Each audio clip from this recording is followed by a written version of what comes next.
Call a meeting to order? I should push to, No? Rich? Yeah, Push the button? yep, oh, yeah, absolutely. Doesn't look like it's clicking. I don't see a nada. Here. Okay.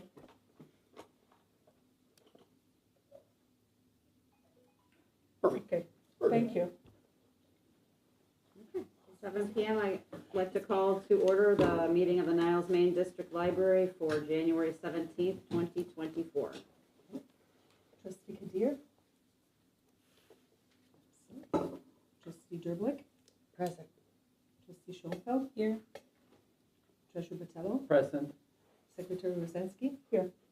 Vice President Tronco? Here. President Keen? Present. Please stand for the pledge. I pledge allegiance to the flag of the United States of America and to the republic for which it stands, one nation, under God, indivisible, with liberty and justice for all.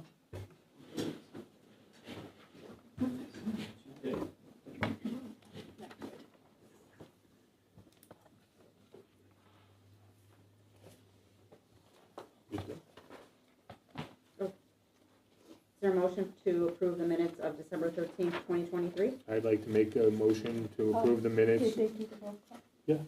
They started the roll call. I'd like to make a motion to approve the minutes Totally not. of the December 13th, 2023 regular board meeting. I second. I amend the motion to correct the statement to read, Trustee Derblick wished the library community a Merry Christmas, Happy Hanukkah, Happy Kwanzaa, and Healthy New Year. I think that would be. That would be an after amendment after, right? It's not an amendment to the afterwards, motion. during it the would be- discussion, and then we, I think you can do both. Okay, is there a We second? could ask the attorney. There's a motion to amend it. I'm sorry, Is did you there a have a second to your question? amendment then? Pardon me? Is there a second to the amendment? That you're Second to making. the And amendment. then second, yeah. Okay. can you read that again for me, please? Trustee Derblick wished the library community a Merry Christmas, Happy Hanukkah, Happy Kwanzaa, and Healthy New Year. What does it currently say? Happy holidays. Happy holidays.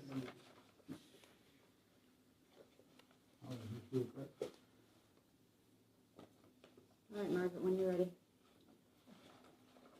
So you're taking it on the amended motion. Trustee Kadir? Yes. Trustee Derblick? Yes. Trustee Schoenfeld? Yes. Treasurer Botello? Yes. Secretary Rosensky? No. Vice President Tronco? Yes. President Keen? No. 5 yeses, 2 noes, passes, as amended. Thank you.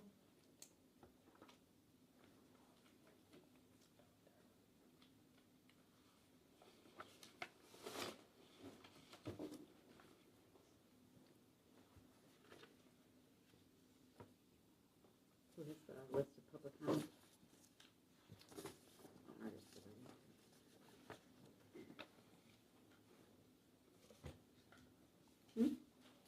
It doesn't work.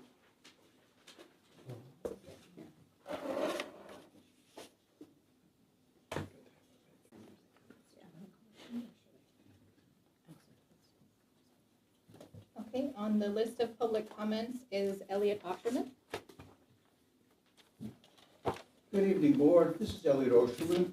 I'm going to forego my usual non-declarative statements and my usual comment about addressing the entirety of the Board and try to stay within my allotted 3 minutes. My subject tonight is nonsense. I've received a copy of the OMA request for review from the Office of the Attorney General based on a letter from Carolyn Derblick. She complains that a violation of the OMA was done during the evening of September 20th when the Executive Director discussed filling 6 open positions.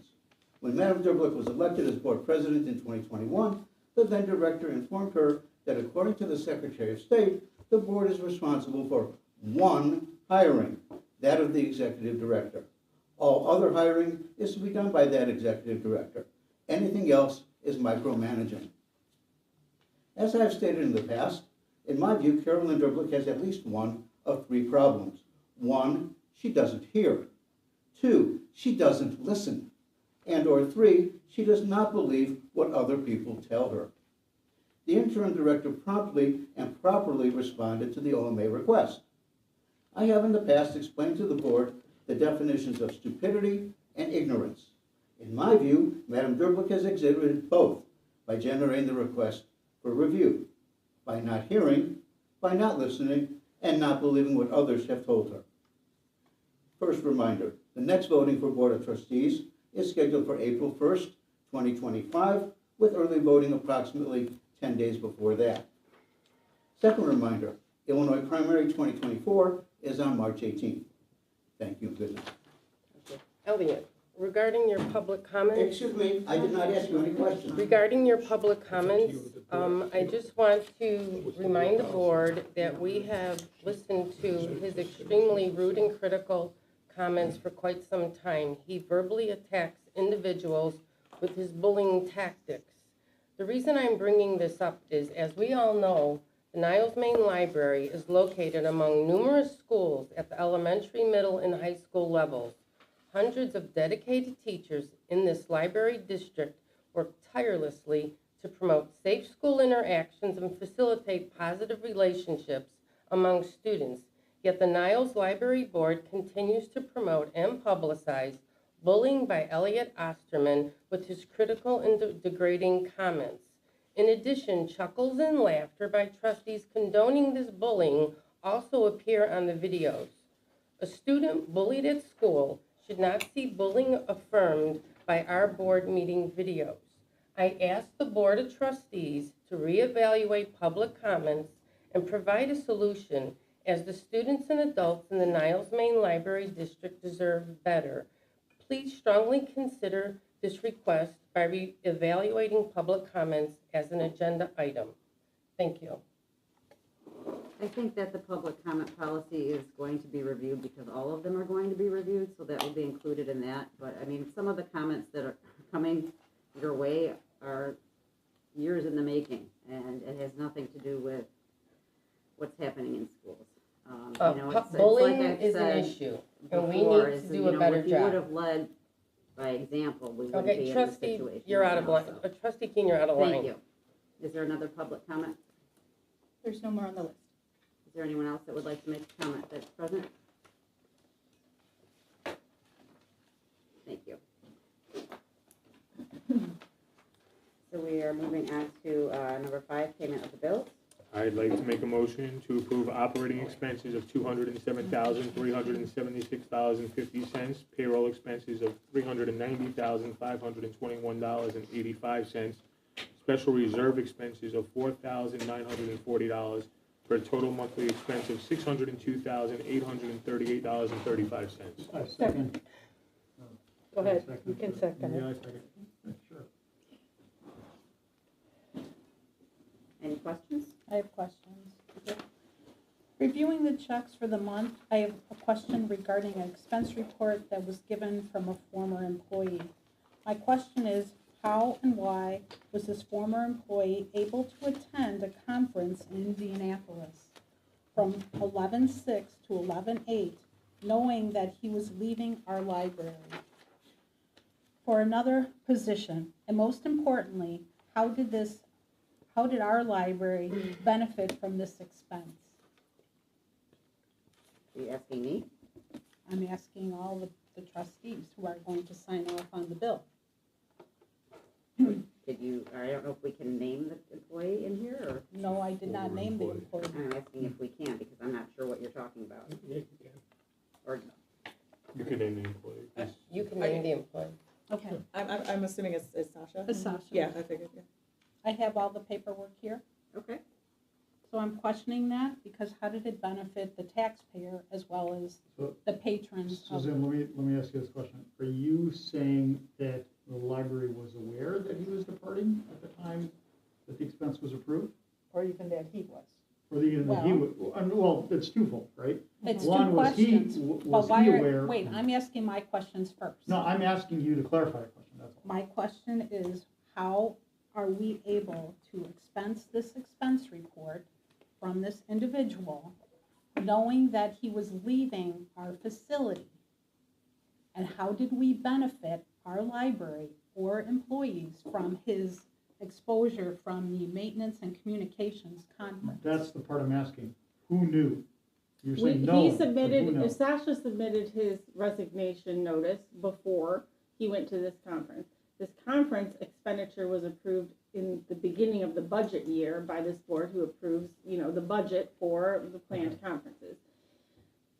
The decision could have been made to tell Sasha, we previously approved this expense, but we're taking it away from you because you're going to be leaving in a few weeks, and so we don't want you to go anymore because we don't think it'll benefit you. I didn't do that. I was in charge at the time because I think that's absolutely ridiculous. He was presenting on behalf of this library. He was taking 2 employees with him to expose them to what was going on in that conference. And frankly, it's a horrible signal to send to the rest of the staff that we will approve you to do continuing education. He's an employee who was here for 20 years? But my question is, how did we benefit as a library from He this took conference? 2 of his And he employees with presented him there and he on behalf presented of the on our library. behalf. That was my question.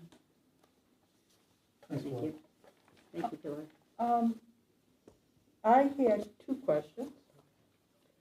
The first one is on page 4, and that's for the paving bricks. Rich, was that the center part where the benches are, that's what that exhibit for the, No idea. no idea? Okay, just thought I'd Does ask. it say anything like that? Huh? What does it say? It just says, the brick, landscaping brick paving. So I'm assuming that's for that little island thing? That, remember how it was all, Let me take a look. We didn't do anything with brick pavers. whatever. I'm not saying we should not pay, I'm just curious if that's what that was for. No. We No didn't do idea? anything like that, so, I'm not sure what, unless that's like the name of the company. Because then we do have a company that. It's BCL Landscaping Brick Paving. Oh, that's our snow removal. That's our company. snow That's the snow removal? Okay, that's Right, cool, that's all I was what's the, curious. What's the total amount? Oh, geez, 4,000. Yeah, Is so that's. Yeah, one of the that's snow payments. removal, Yeah, that's that's one of fine. the payments, but the name of the company, it has brick, paving in there, and I Yeah, think which that's why threw it's- me, that's why I thought Right, I'd but we ask. didn't do anything with the brick pavers. I didn't think we No, did yet. pushed that project to next year. That's what I thought, that's why when I saw that brick paving, I wasn't quite sure about that. And then on page 8, there's Oak Brook Mechanical Services. Yep. Now, was that for the electrical thing we had done, or was that for something else? Other things, they do our HVAC, Okay. so there was a number of things that needed to be worked on. Okay, The fan up here and a VFD for the second base hot water pump had died. okay. So, yeah, so it could be any. I there's a just memo didn't that's attached. recognize the name, and I was curious. Sure, Thank you. Yeah, absolutely. That's it for me. I have one question. I don't know if the question should be directed to Trustee Vitello or if to Cassandra. It's regarding the payroll expenses. I just want to clarify, I believe the payroll expenses for $390,521.85 is representative of the bargaining units increases that were supposed to begin at the approval of the contract. Is that what this number represents? Yes and no. So that was the 2.5% increase that was to happen on January 1st. And it's in the December bill? What page are you looking at on here? Well, Because there was quite a few increases that happened. okay, it's right, actually, it's the total payroll expense. Here's what I'm trying to understand. Am I to assume everything's been included in this $390,000? Because I didn't think the bargaining union was January 1st. I I thought the bargaining unit was as soon as we approved the, It was, contract. it was, but so upon ratification, there was increases for all bargaining unit employees to get them onto the step scale. Right. And then there was also the 2.5% increase that happened as of January 1st, which had to be processed before that. But that was 2.5% that was to happen on January 1st. so then the question is, so then I think I'm understanding what you're saying. This amount did not include the 2.5%, so next month payroll will, this will be approximately regular payroll. I don't feel confident answering that without Okay, that's looking what at the I'm trying to register, but- understand. Okay, I'm trying to Yeah. understand what this number represents. If you want me to Yeah, email somebody. I mean, there certainly should be fluctuation just based on the increases that we've given in Okay, batch, but I wouldn't feel confident until I looked at the actual register and gave you like piece by piece if you need that information. Okay, yeah, I need this number identified, and then the second I'll send you an email. Okay. Then the second question is, next month, it sounds like we'll still be catching up, because the 2.5% is what you're saying happens January 1st. Correct. And then also next month, the non-bargaining unit increases are effective January 1st. right? That also happened, yes. Okay, for so non-bargaining. it's just, I just need to understand these Yeah. numbers. I'll send you So an do we. email. No, I'm just Okay. kidding. I thought I was Yeah, supposed to no, ask it's Nutella. All right, it's thank been a you. lot, That's yeah, but correct. no, I can Appreciate certainly it. provide you with that, no worries. Thank you. Rich, I got one question. Last month I brought up the Cintas, the Ultra Clean service. Can we look to see if GMA could do something about doing it without spending $311 with Cintas every month on that? Yeah, we can. Thank you. Are we ready to vote? Trustee Kadir, Yes. trustee Derblick, Yes. trustee Schoenfeld, Yes. treasurer Bertello, Yes. secretary Rosansky, Yes. vice president Schonko, Yes. president King, Yes. 7-0 passes. Treasurer Bertello? Madam President, I have the financial report ready. Hopefully everybody received their copy. So our beginning balance as of November 30th, 2023, it was $12,762,029. Revenue came in as following. Property taxes, $1,566,554. Replacement taxes at $18,771. Investment income, $33,161. Passport was at $3,850. Book sales, $580. Other revenue was total $2,319. Combined, we have $1,625,235. With regard to expenditures, we have employee salaries at $390,936. Employee fringe benefits, $82,712. Social Security at $28,229, and unemployment $329. Operating expenses, library materials came in at $42,894. Library operations at $14,626. General and administrative expenses $23,345. Capital expenditures $4,940. Vehicle operations $55. Utilities $8,881. Building and equipment maintenance $25,341. That brings the subtotal for expenditures at $120,082. And the balance on the December 31st balance sheet was $13,752,608. Any questions? I got two questions for Roberto. Mhm. First of all, typically month to month, I've seen, and I'm not remembering off the top of my head what the numbers are, but they seem to fluctuate a little bit. A couple months were 100,000 over, a couple months were 100,000 under, or something like that. Our bottom line increased $1 million last month. Obviously that is primarily a result of property taxes. Is that property tax the second installment that's hitting the bank balance right then? Because I thought it was paid out distributed, not a lump sum. Why is the property tax number so high? Let me Pilar, I remember that you and I had a conversation with regard to that, right? It's paid out in drips and drabs, and some months, so once it's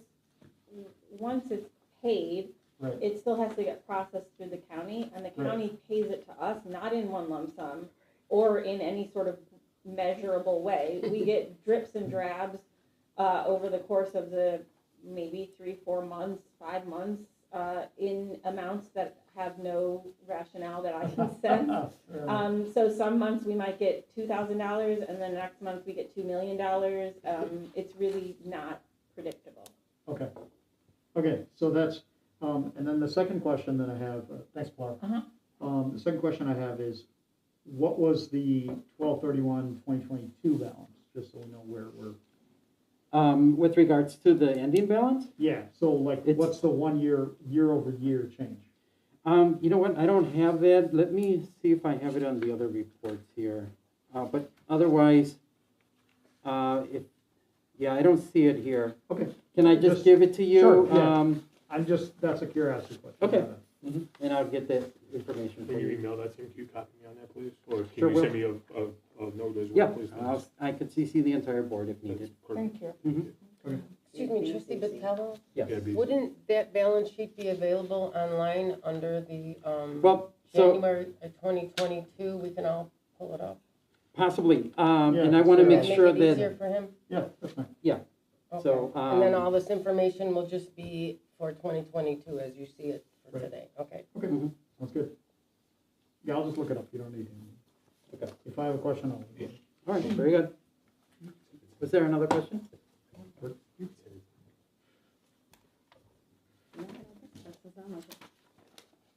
Thank you. Thank you. Valerie.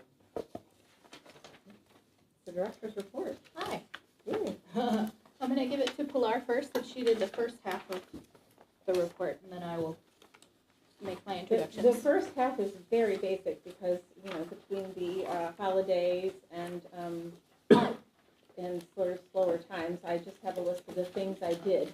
So, if you have questions, I'm happy to answer them. I think Valerie has the meat of it, though. So for anyone who doesn't know me or the public, hello on video.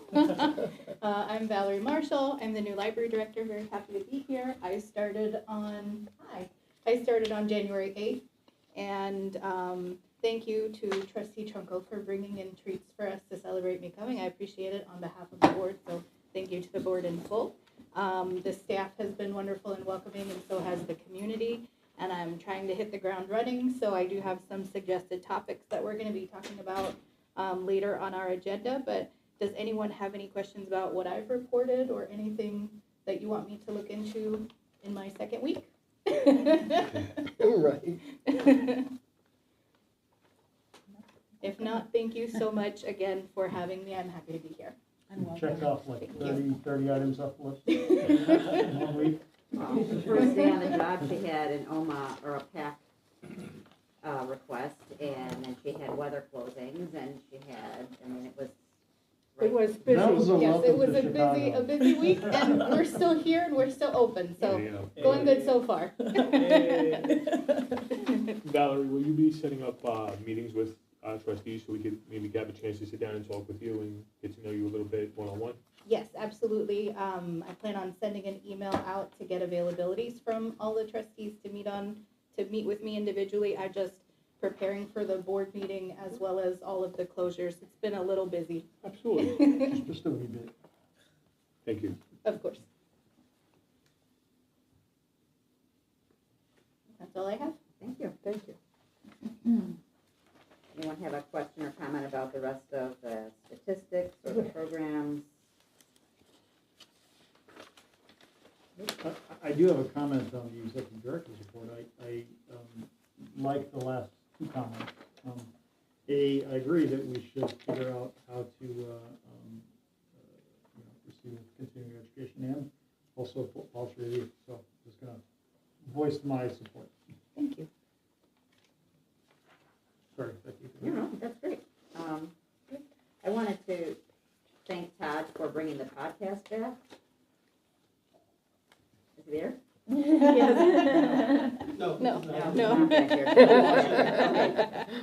And also for displaying his art. I mean, what an incredible talent, and he's sharing everything with us, so that's great. And just also made notice of the numbers of program attendance that has skyrocketed. So, way to go for everyone that was involved in that. And patron visits were up 25% as well, so we're headed in the right direction. Thank you. Trustee Keene, I just want to, again, remind you that we may be increasing from last year, but we are not increasing pre-COVID, so we have a long way to go. Thank you.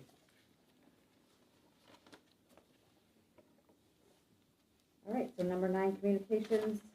There was a couple of things, right?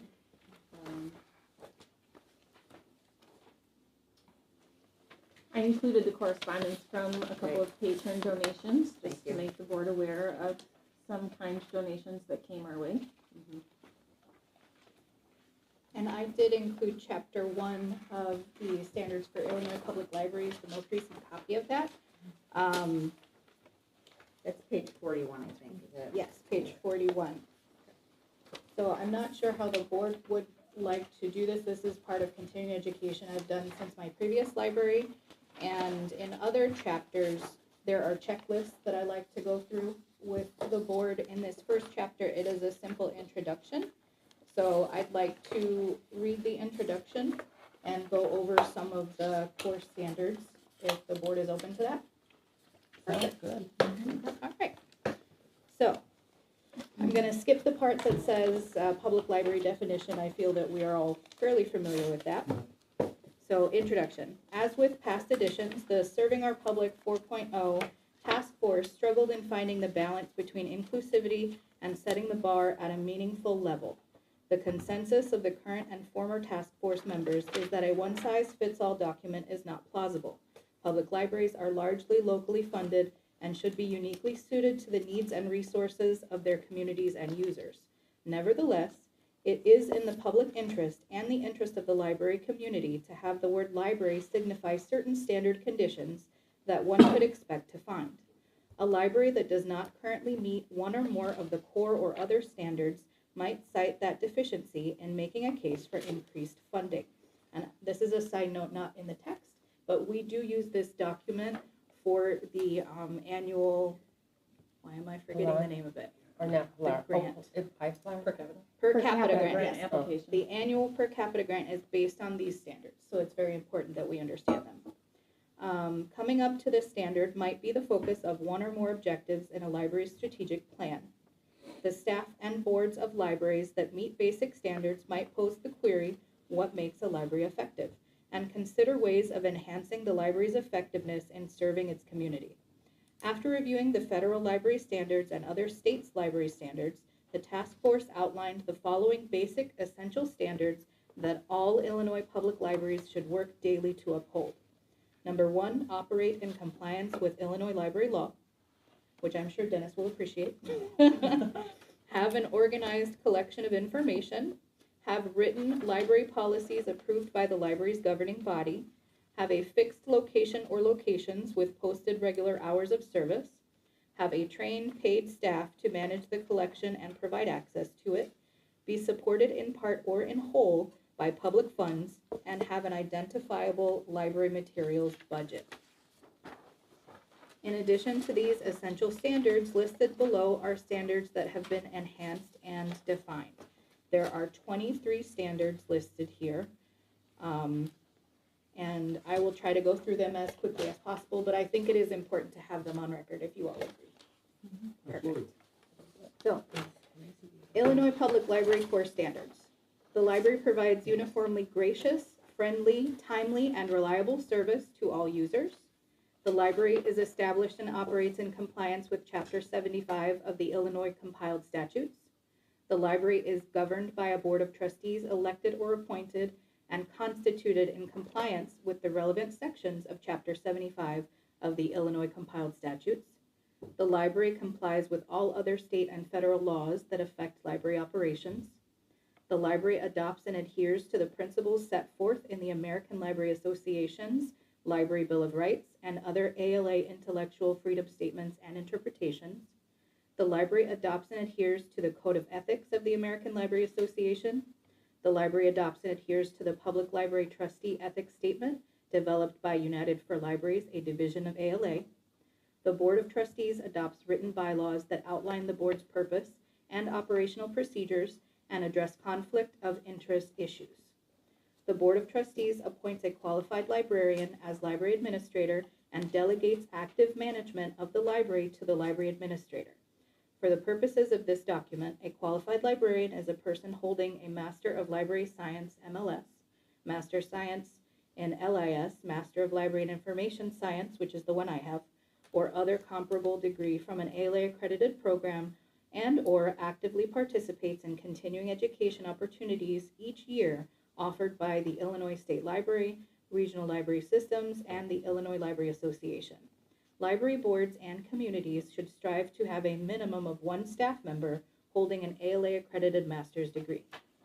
The Board of Trustees meets regularly in accordance with the Illinois compiled statutes with the library administrator in attendance. All board meetings and board committee meetings shall comply with the Open Meetings Act. The Board of Trustees has exclusive control of the expenditure of all monies collected, donated, or appropriated for the library fund and all property owned by the library. The library has a board-approved written budget. The budget is developed annually by the library administrator and the board with input from the staff. The Board of Trustees annually determines if the library's revenues are sufficient to meet the needs of the community. If the revenues are not sufficient, the Board of Trustees will take action to increase the library's revenues. The library has a board-approved mission statement, a long-range strategic plan, disaster prevention and recovery plan, collection management policy, personnel policy, technology plan, and other policies as appropriate to the library's operation and regularly updates and maintains them as appropriate. The library administrator presents written monthly reports, including statistics, on library operations to the Board of Trustees. In addition, monthly fiscal reports are presented by the library administrator and/or the library board treasurer. The Board of Trustees annually reviews the performance of the library administrator. The library is a member of an Illinois Regional Library System, fulfills the membership requirements of its system, is a responsible partner in the Illinois Library and Information Network, which is also known as ILLINET, and participates in resource sharing through interlibrary loan and reciprocal borrowing. The library provides access to resource sharing databases, participates in resource sharing by entering the library's collections into a regional, statewide, or national database, and actively promotes resource sharing via interlibrary loan and reciprocal borrowing. The library utilizes a variety of methods to communicate with its community. The library is located in a facility designed or renovated for library purposes and complies with all applicable local, state, and federal codes. A library is open a minimum of 15 hours per week, according to the Illinois Administrative Code. As a baseline, the library appropriates money to major budget categories such as personnel, benefits, library materials, and other operating expenditures using the Illinois Public Library Annual Report statewide percentages analysis. The library board and staff promote the collections and services available to its community, and at least every 5 years, and more frequently if necessary, the library conducts a review to determine if the library is providing facilities, collections, and services in a quantity at a time and in a manner that meets the needs of the community. Does anyone have any questions or comments related to those standards? I have one question about Core 16, where it says the library is a member of an Illinois Regional Library System. Mhm. Are they referring to RAILS?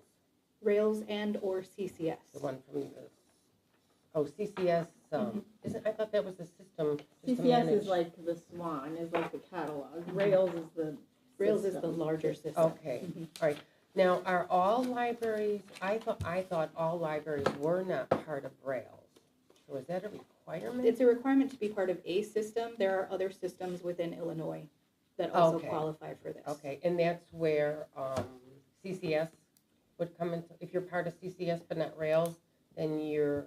The counterpart to RAILS is, I believe, the Heartland system. They're That's for the Southern south Illinois. side. Mhm. But what I'm saying is, so being part of RAILS is not a requirement, just being part of what type of system is a requirement?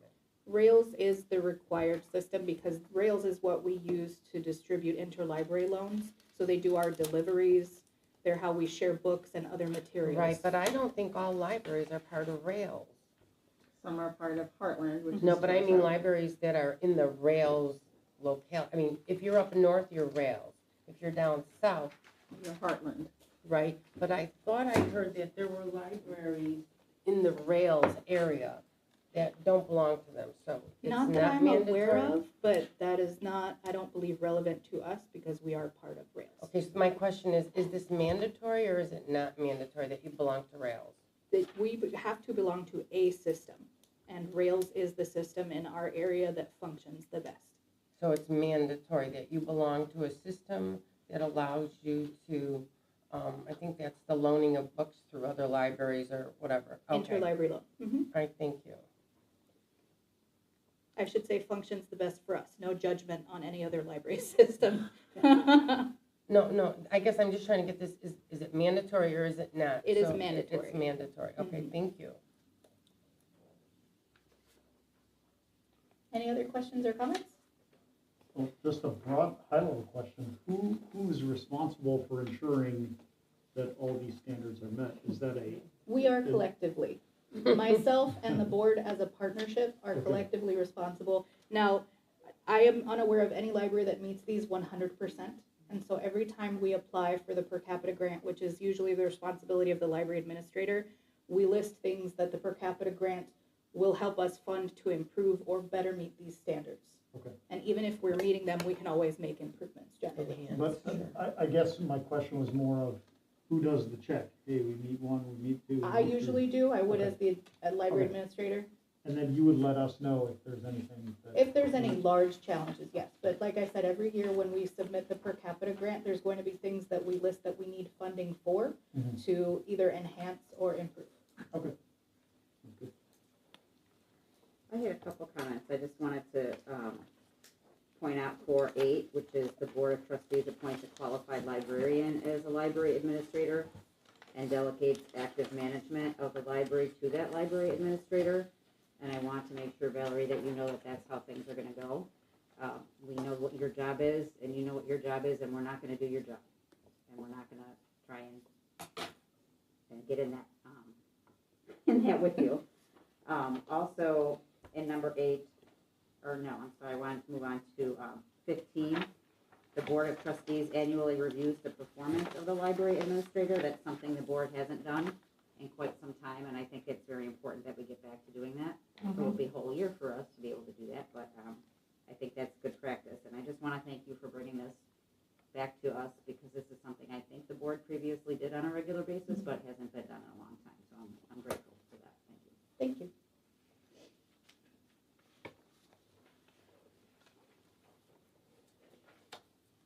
Okay, and that was, so are we, We should be done with communications. yeah, Yeah, no. I'm trying to set that up.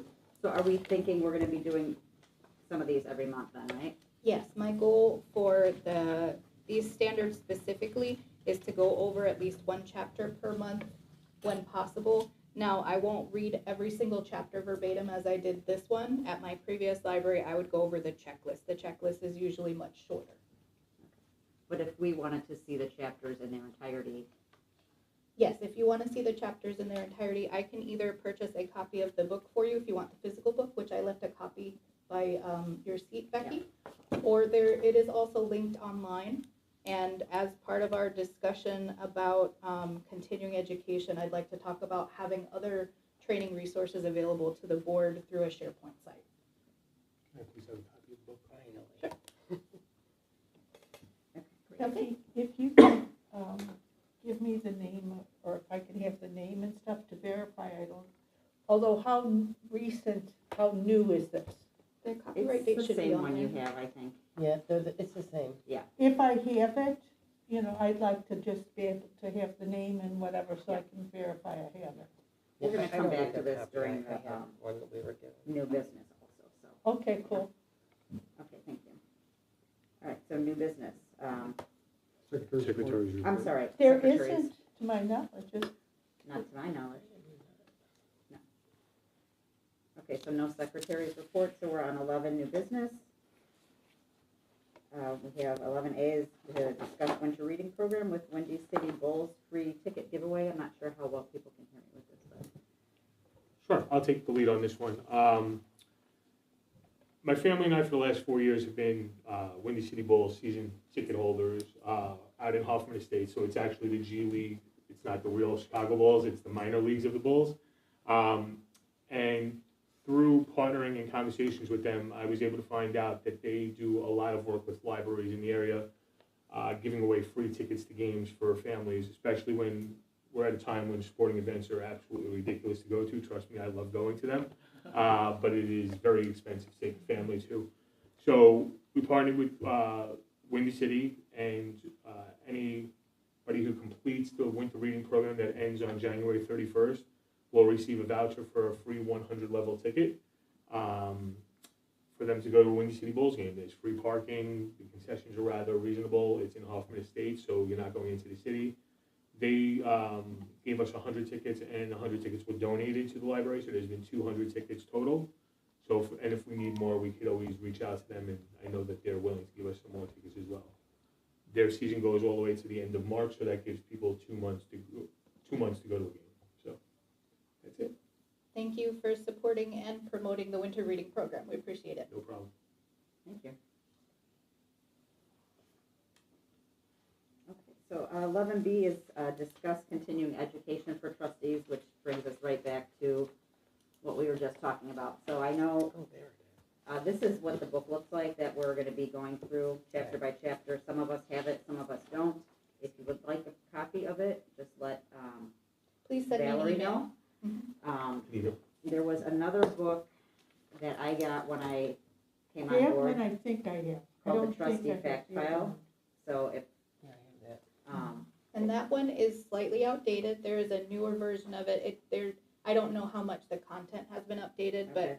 there is a newer version of the book. I have that one. You'll send us I'm pretty PDF sure I links? don't have I this. will also send PDF links. I don't have the first one, I think. I know I had that one. Okay.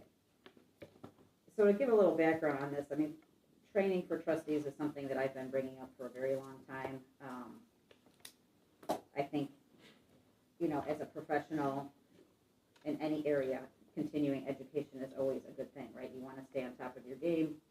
As elected officials, we want to be doing the best job that we could possibly be doing, so it's important for us to get educated and to stay educated. Starting with onboarding, and when I was onboarded as a trustee, I got these 2 books, and I know that since then, I don't think people have gotten them. So it's been kind of all over the board, the way trustees have been brought up to the knowledge that they need to have. So I think that Valerie and I are going to hopefully sit down and try and talk about how that will look in the future. But currently, you know, some ideas that we have are one that Trustee Trunkel brought up. Some of us have been on a building tour that Rich has graciously provided, and some of us have not yet been on that tour. If you are one of those people that has not done that, I would like to actually formally request that you have that done by next month, if possible. If not, please let me know. And, you know, work with Rich on how to schedule that. It gives you a very in-depth experience of the kind of things that we talk about, like the roof and the electric panel, and it just makes a lot more sense when you're talking about it than in a meeting. It's helpful that way. Can I jump in on that a second? Yeah, sure. So one of the things that, when I was talking to President Keene about the tour was, we vote and spend a lot of taxpayer dollars, and if we don't understand where things are and what things do, then you're not doing the taxpayers justice. When I went on the tour with Rich was gracious enough. I think we spent about, 2 hours, Rich, before I was even, right after I was sworn in. And it was amazing to find out. So when we voted on the electrical panel, I knew exactly where the electrical panel was. I knew exactly what the problem was. I knew that what we needed to shut down because Rich was able to show me this stuff. There's rooms in this library and spots that we have things that we have no idea about. So if you don't go on the tour and you're voting for things, you're not fully understanding it and you're not processing it all. So I'm going to second that, and please go on this tour because it's really important to understand what we're up against as a whole in the library and what we're going to spend. I would appreciate if everybody did that as well. I'd also like to make a comment that I took my building tour with Rich as the new director. I learned a lot about what's going on with this building, and it also shows me the value of having someone so knowledgeable in that position, and may give you a little bit more trust when you do see expenditures on the expense sheets for the building specifically. You'll know what issues might be going on and give you a little bit more comfort on voting towards those things, because we are trying to keep our library in excellent condition. And thank you so much, Rich, for the work that you do. So it seems to be like there's, you know, these books that we have that we want to be looking through, and some other, I know that I have sent in the past some email links to different trustee trainings or articles, and an idea that Valerie had while we were talking about this stuff was to have a SharePoint hub for trustees where she can upload these books and the bylaws and the policies for, you know, articles or anything that we want or she thinks is helpful to us, so that we can access it electronically whenever we want. So I don't know if anyone is opposed to that. All for it. It's something that I did at my previous library, and my board really appreciated having that level of access. Now, it's not going to be a collaborative space for editing documents, because I don't know if that is a gray area for the Open Meetings Act, if you're working on something together. So it's going to be something that you just access to view. You can see the policies, and then if you have questions, write them down for the next board meeting so that we're in compliance, View right? and download, I assume? Yes, you can download. You just wouldn't be able to collaborate in this space, Right. because we don't want to violate OMA in any way. Right. But there are other resources I can share, such as United for Libraries resources. There are 10-minute training videos that you can access. There is a plethora of trainings out there for trustees. I can also share notifications from ILA when they do their seasonal trainings for trustees, in case you're interested in attending. So it's just something where I can actively share as much information as possible that you can access at your leisure. And that doesn't mean that you can't get, like, if you still want to have the hard copy of the book, that's still a thing too. It's just makes it extra easy. Mhm. Yeah. So I think that's a great idea. If there's no one opposed to that, I'd say go ahead and get it going. That'd be great. Thank you. We'll move forward. So just quickly to recap, Mhm. if we want a copy of any of these booklets, we just email you, but Yes. all of the online will automatically be shared with us. Yes. Okay, great. Yes. Thank you. And as I said in my director's report, I think this is a great opportunity for us to start training together, because we're building this partnership of how we're going to move forward with the library. So I'd like to attend the same trainings that you attend, and just so that we can share a vision, if that makes sense. That's my goal with the continuing education. Sounds good. Yeah, I think that we had also talked about possibly bringing someone in to do some Yes. training on how to run a board meeting effectively was one of the things. A parliamentarian? Yes. Possibly a parliamentarian, yep. That's a good idea too. Yes, I will research vendors for leading effective meetings. There are trainings that I took in Florida about leading effective meetings that include things like setting time limits, both a start and an end for a meeting, and, you know, how to strictly follow Robert's Rules of Order so that we don't always need to have our attorney here for these meetings, and just so that everyone is on the same page about how we as an organization would like to do that, because the board does have some say in how you make your bylaws related to effective meetings.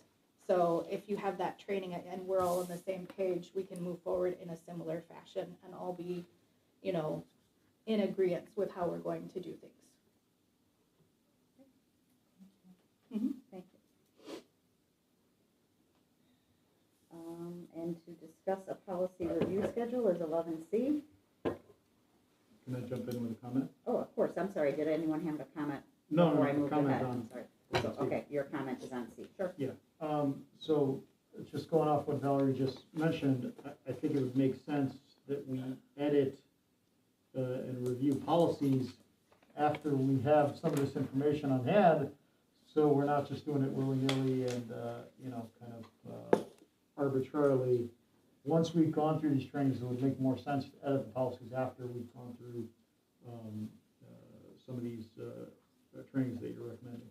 Are you requesting training on specifically editing policies?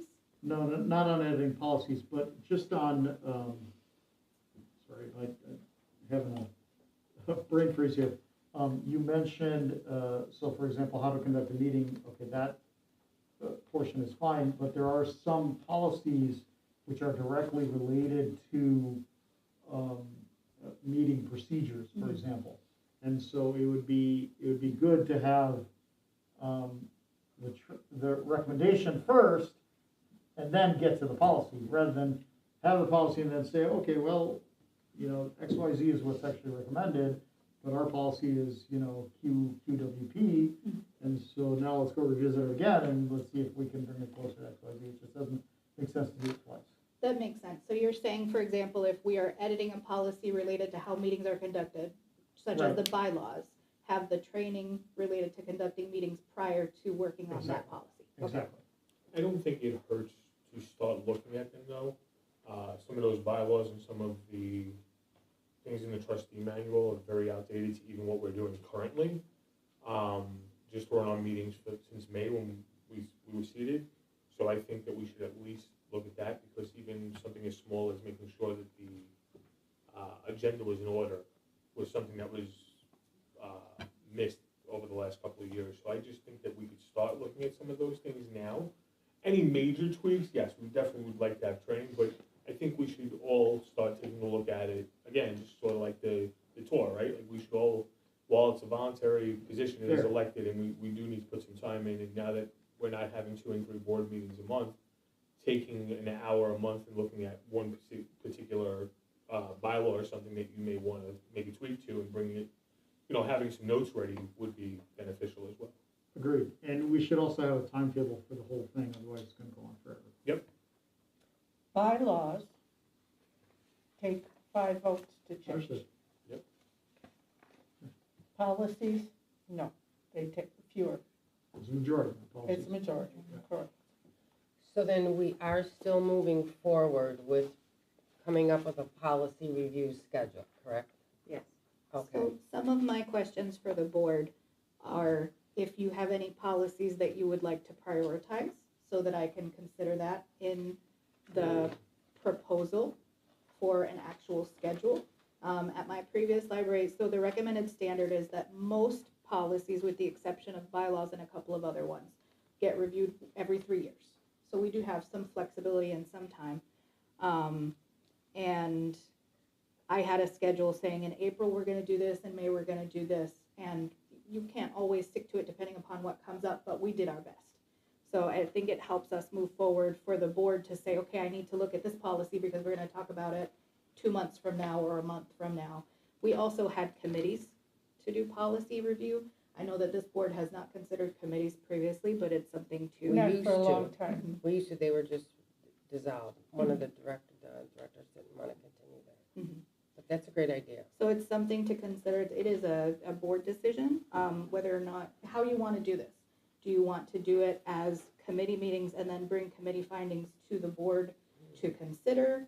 Do you want to designate, because committees have to be smaller, to work on things together and not break, you know, OMA, we have to consider that as well when you're working on discussions and things about policies. So it's a board decision how you want to do this. And does anyone have any ideas, or do you want to think about it and maybe either call me or email me for how this structure might work? But you would have to agree as a body on how It'd you have to move come forward. back to an agenda item, but I just want to ask one question. Okay. Yeah. I am concerned about selectively deciding how to review policy. Mhm. There should be, or there have been many policies that I believe have already been changed because of the union contract, or it's being worked on. So I'm concerned that when we pick 4 or we pick 2, that we're not gonna be consistent, and our policies are really, really outdated. They need a lot of work. I was wondering, would it be a problem to start from the beginning, excluding anything that has to do with the meetings that we would be participating in, that would educate us as far as how to hold a meeting or agendas? But can we start from the beginning and move forward at least to start? So there is no real beginning. We have to decide what our priorities. Myself and Cassandra have actually discussed that we really need to look at the personnel policy handbook for non-unionized employees, because now there are inconsistencies because the union contract was passed. Absolutely. So So- has the union changed or have our policies already been changed in personnel to reflect the union contract? We cannot do that without board vote because it's a policy. Well, I understand there were some So- meetings and Mhm. training sessions. Mhm. So there haven't been any decisions, so we all have to get together to do that as well. Unless you choose to do committee work and then bring that committee work to the full board. Would it be committee of the whole? That is the board's choice. That's one of the things we're trying to discuss here is whether you want to do smaller committees. But at my previous library, Mhm. they had one committee of 3 trustees. It was 2 trustees and the president who would meet specifically for policies. But at a certain point, they felt overwhelmed that they were doing all of the policies because policy work is extensive work. So it's also possible to say, this group of trustees will work on this policy for 2 months. This group of trustees will concurrently work on this policies for 2 months. So what I can do is I can write up different proposals for our next meeting, and perhaps you can vote on the structure that you would like for moving forward. Okay, I guess I'm just concerned about not delaying it. I would like to see us get started. That's why we're having the discussion. Mhm. My concern and my feeling is, if there are policies that have to change because of the union, if we could know what those are and address those first. The personnel policy is. Yeah, the and make policy. sure those are dealt with according to the union and the way it's supposed to be set up. I don't know if anybody else feels that way, but I feel if the union is stating this is what we need to do, we ought to address that in our policy and make it, The bigger concern Fit. is not, so the union policy has been passed, and that covers all of the union employees. yes, it's non-union. The bigger concern is non-union and inconsistencies there, which will definitely need to be Well, looked at. that's Okay, I have it. a What you question. have for union, realistically, as far as the policies, it should go down the same way with non-union, in my opinion. Not every policy, but yes, some of the benefits that the union has gained would be something I would like the board to consider for non-union employees as well. Okay, I have a question. So you said that the union policies have already been decided, or? That contract passed. I know the contract passed, so you already revised those policies? That is a policy. That is, in itself, is a policy that supersedes anything in our I personnel understand policy. that, but our personnel policies Has not aren't, changed. okay, so we do need to change them. But they We don't do. apply to the union anymore. Yeah. Every policy that our union employees follow is written in the union contract Mhm. handbook. If a policy is not addressed in that handbook, then it defaults to the policy that exists in our personnel policy. Okay, so our personnel policy Yes. handbook or whatever is Yes. not going to include the same policies that we approved in the contract? No. You're saying go to the union contract book, Mhm. or whatever that's called, Mhm. for all of that, and then our policies will only be other than what has been approved in the union contract. Yes, So do we get a copy of that union handbook? yes. Okay, great. I mean, you all approved it, you had it, the whole complete union. Yeah, those were Is that distributed. what you're Covered. giving, is that what, Covered. is that That's what what our we voted employees on. receive? There's, In November, Yes. we distributed those. Our employees receive that huge contract that we received, I thought, I thought a union handbook is only about this big. What I mean, it was, It was like 60 pages long. yeah. I I know think it's that 63. all with that. union contracts are probably that big. Excuse me, trustee Batalo, am I mistaken? I've never seen union employees get, 300 pages It of has nothing English to do with us, it's So- what was given to them by the union. So the contract that we just signed Mhm. with the union, that includes reference to policies and procedures that are covered by the union contract. And all of us did receive that. Now, you may be thinking of supplementary material. No, that- just the union handbook that's distributed to all union employees, and every time you have a new union contract, there's new books that are printed and given to all the, I don't know that the printed copy has been finalized because there was some language between the attorney and the union representative that they need to agree on and clarify so that it could be sent out to the printer. okay. And I would imagine that that's in the works, and a printed copy will be made available shortly, both for the union members and for us as well. Okay, I was just wondering about that. All right, I think I'm understanding it now. Thank you. Can I make a comment on the process?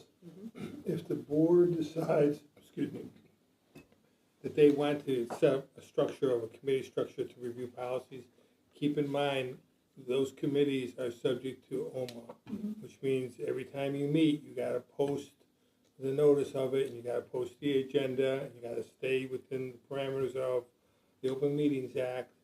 And if you're gonna have a committee, it's a majority of a quorum of the member of the committees, not of the Board of Trustees, unless it's a committee of the whole, the entire board. So if you have 3-member committee, you can't have 2 people talking to each other outside of that meeting. Just keep that in mind. We do not have to broadcast those though, correct? We just have to post them just like we do our agendas, Correct. but we do not have to. If you go into executive session, committees can do that. Yep. You have to record it, like you do every other, regular board meeting. But we don't have to actually have the video of, we just have to have the recording, You correct? don't even have to record the open session part of the meetings. The only thing that needs to be recorded of a public meeting is a closed session. So if there was a committee of 3 people, the majority would be 2. Correct. And you can't have a majority of a quorum meeting to discuss public business, which means they can't meet, they can't talk to each other about committee business. And can I just ask one question for clarification? So a committee then does need to be videotaped like our regular board meetings? Does not. There is no requirement for a governmental body's open session to be recorded or to videotaped. A lot of communities videotape it just to have it for transparency purposes, but there's no legal requirement to do that.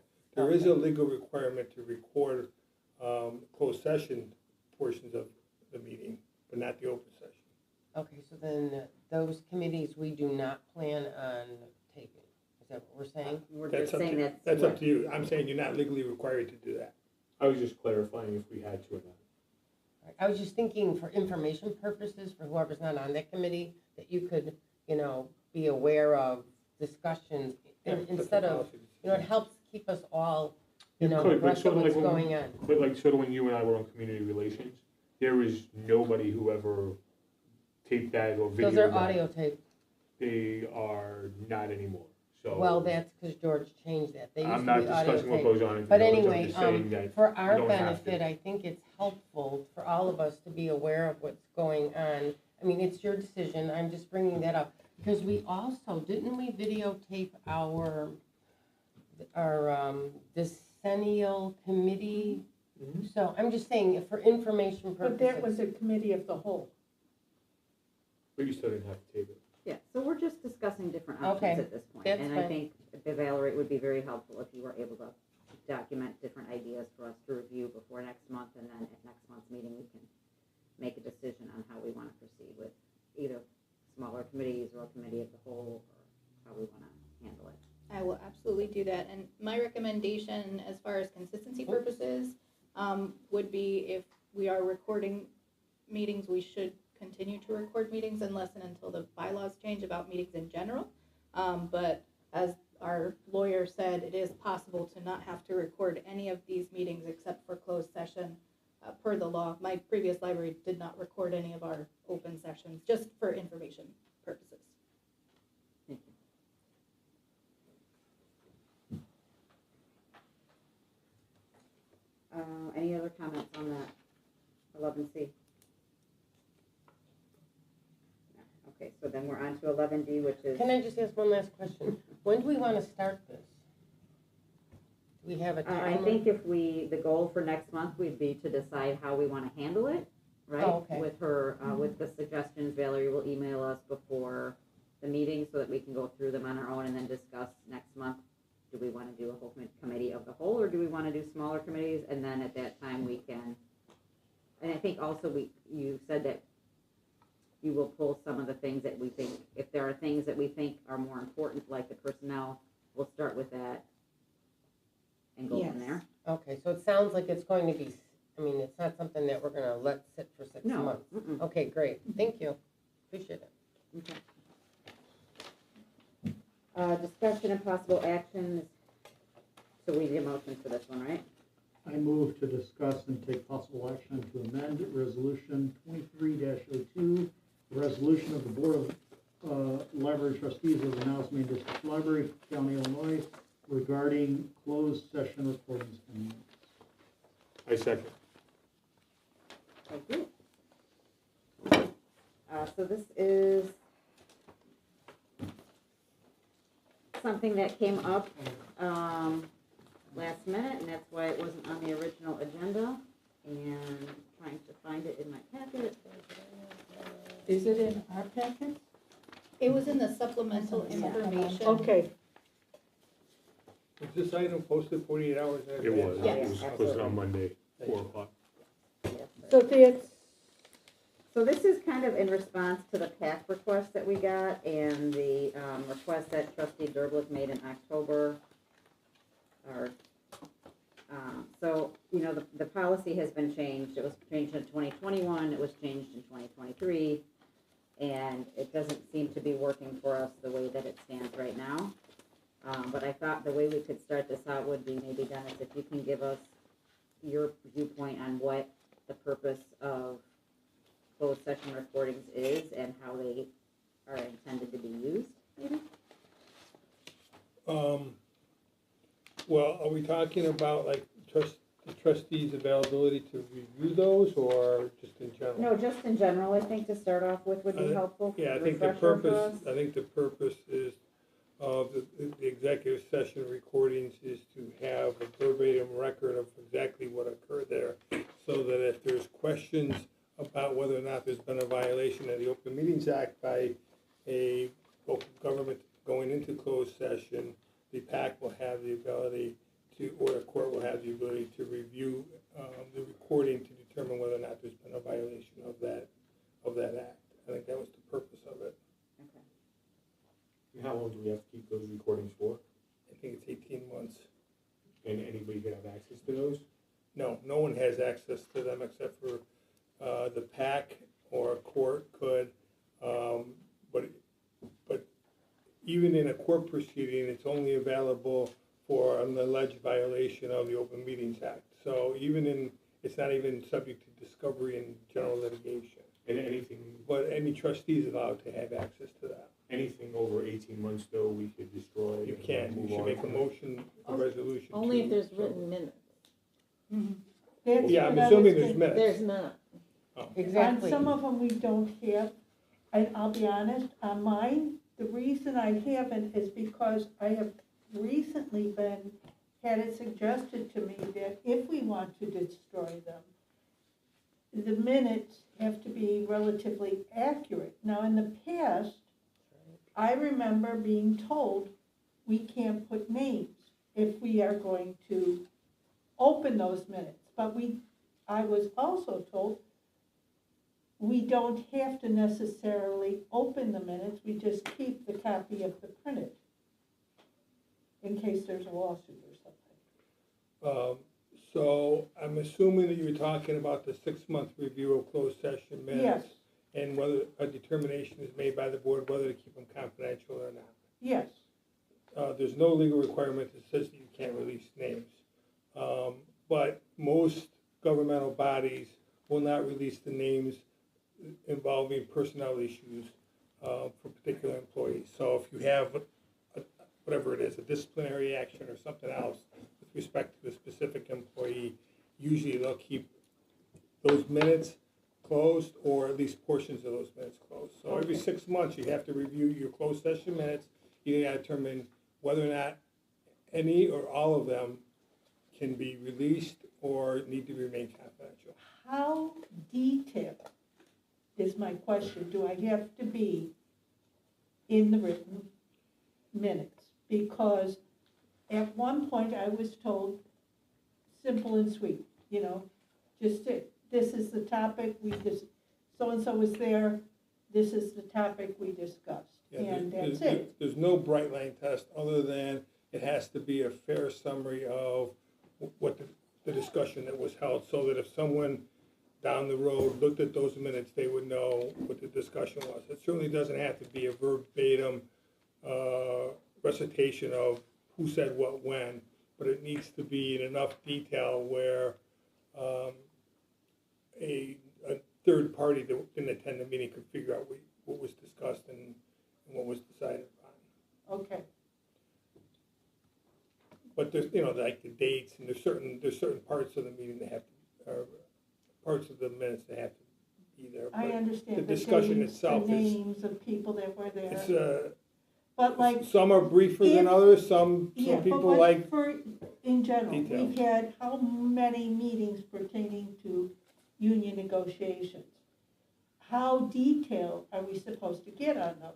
Saying, hey, we discussed this policy or that policy, not saying what we discussed, but these are the policies, I or, would say that. or just discussion on union negotiations. I would err on the side of more detail than less detail. Let me put Okay. it that way. Okay, And it's very much a case-by-case, discussion-by-discussion analysis.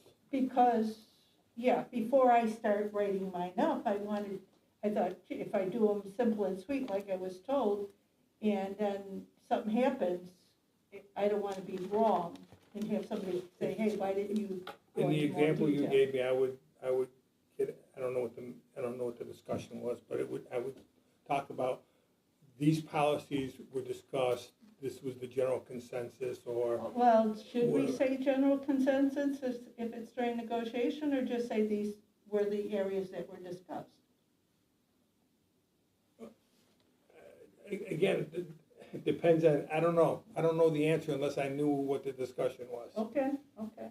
But I think, I'll revert back to, I think you're better off erring on the side of more detail than less detail, Okay, without getting verbatim situation. okay. Now, I just want to follow up something. So we, as trustees, have access to those at any point as well, correct? So, trustees have a right to have access to the verbatim tapes, subject to, who's gonna monitor that and where it's gonna be listened to, and to the closed session minutes. And when we listen to those, are we allowed to like take detailed notes on that? Are we supposed to just listen to them? What is the plan on, like if I'm gonna go in there and I want verbatim notes and I wanna write every word that everybody said, is that something we should be doing? Or is it more of we should be able to go in there, jot down basic notes if we need to, and move on about our business? The law's not clear on that.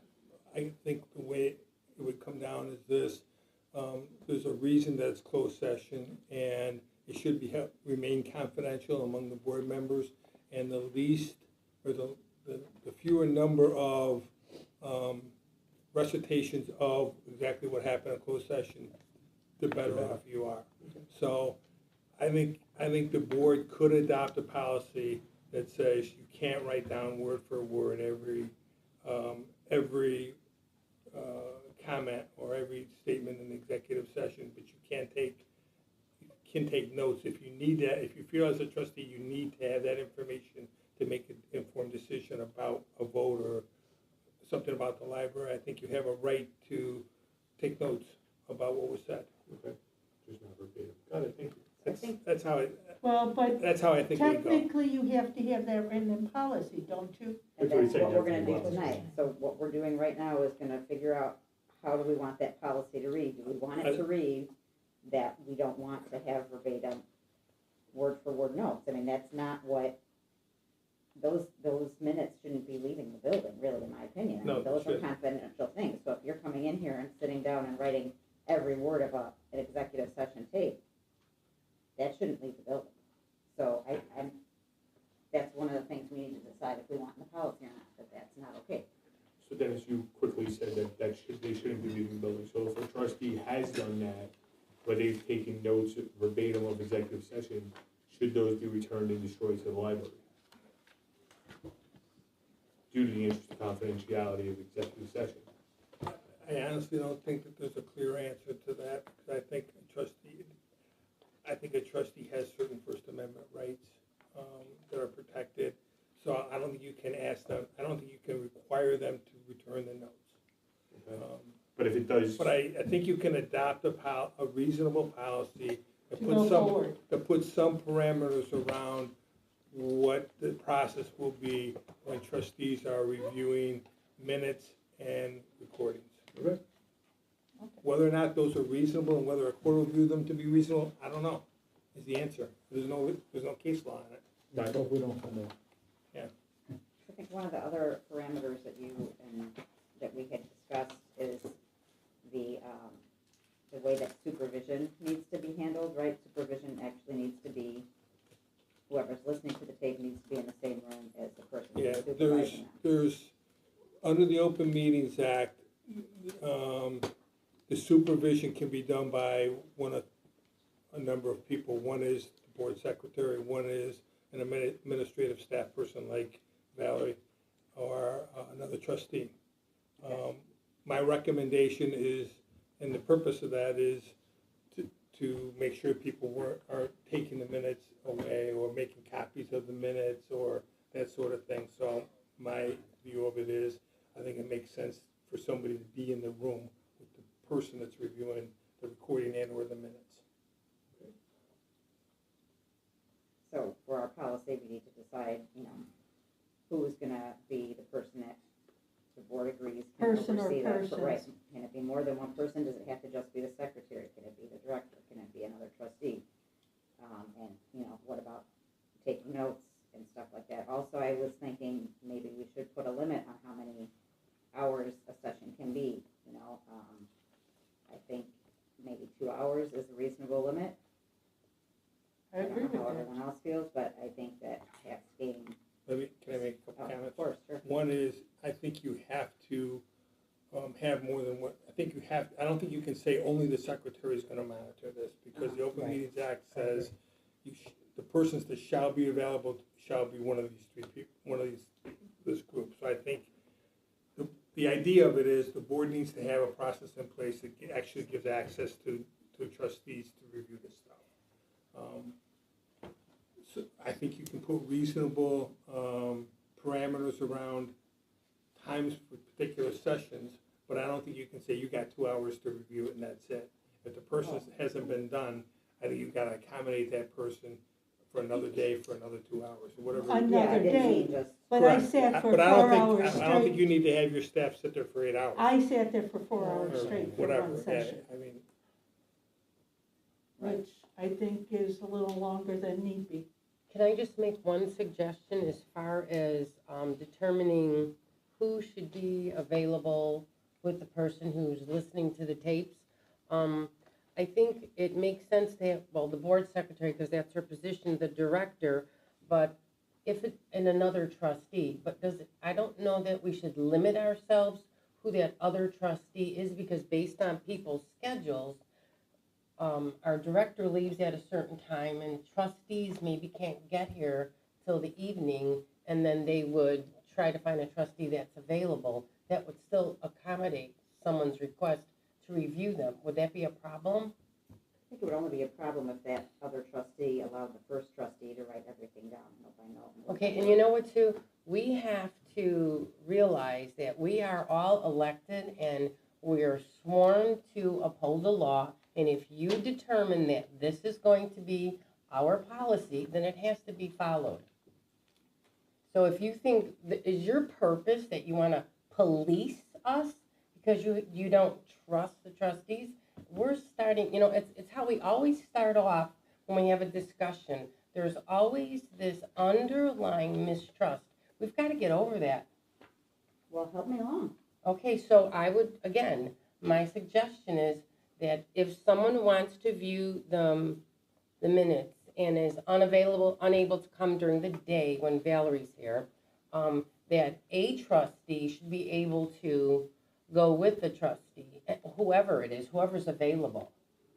I think that the first line should be the secretary, because as you said, that's their position. If the secretary. But she is the most difficult person to get in touch with. That didn't work. I will look at my email at least twice a week.